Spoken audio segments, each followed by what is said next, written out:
Listen. You're in a privileged position to learn a thing or two. Keep your mouth shut and your eyes open.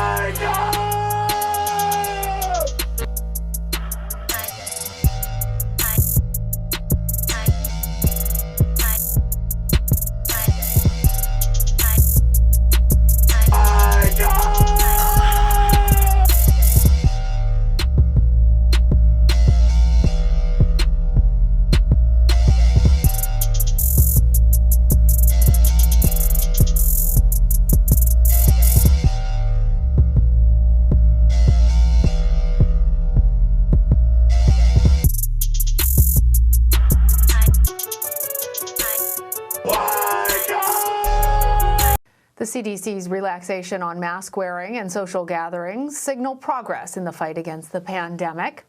But even with vaccination numbers going up and cases coming down here in the U.S., there are concerns about the next global health emergency.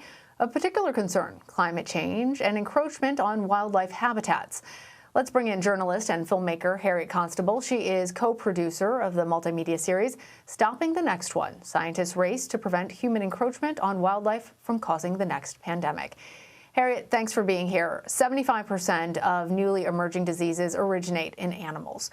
COVID-19 has links to pangolins and bats. How does transmission between animals and humans typically occur? Hi, Lana. Well, this is a human-created problem time and again. We see that human activities create opportunities for viruses to jump and spill. For example, one of the diseases that we looked at is Nipah virus. It's a disease we find in Asia that comes from bats. And it's deforestation of bat habitat that gives this disease the opportunity to jump and spill over. This is just one of many opportunities and many examples of human activity giving a virus a chance to reach us. So it's a human-created problem, but also there are a lot of solutions out there that we can be implementing.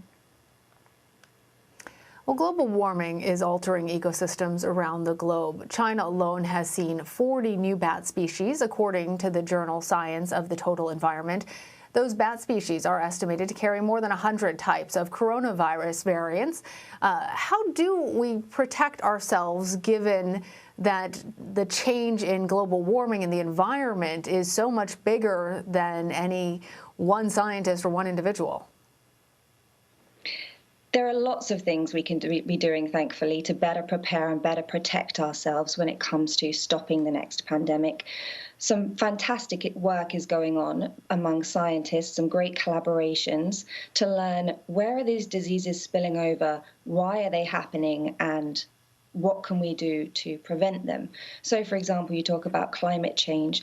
There are scientists that are surveilling the way in which new mosquitoes are finding their way to North America because it's a more habitable environment for them now that it's warmer. This type of surveillance is really fundamental because the better we understand and know these diseases, the better we are prepared to try and deal with them when they do spill over from animals to humans. And Harriet, what other human activities factor into the spread of disease?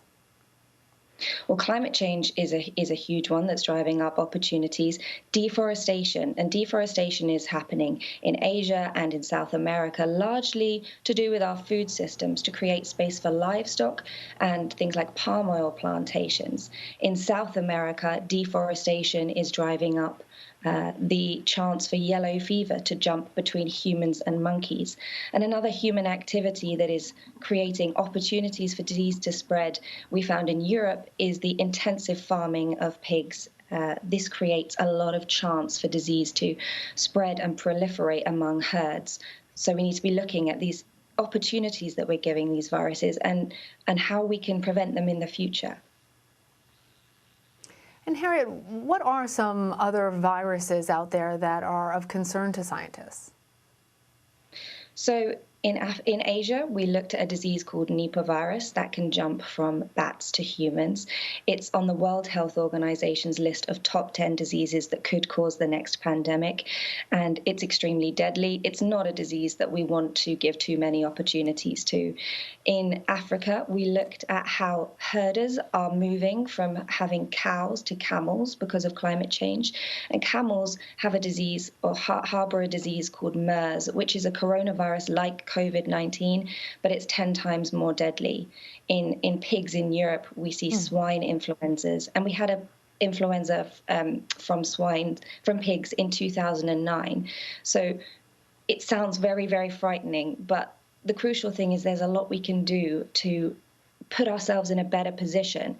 The scientists in Europe spoke to us about how we are creating a playground for viruses with industrial factory farmed pigs. However, we also can be doing a lot to prevent this type of thing. We could make a mandatory surveillance program for pigs in Europe. We could be looking at changing some of these systems, and that's a really crucial part of the story.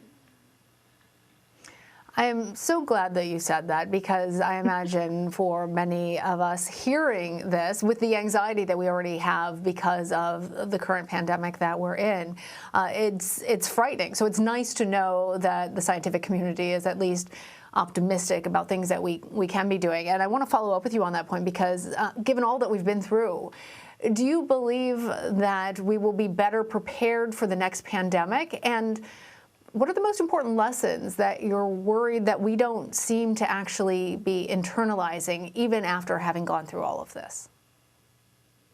Well, certainly we've seen how hugely damaging a global pandemic can be now, and I don't think anyone would want us to be in this position again.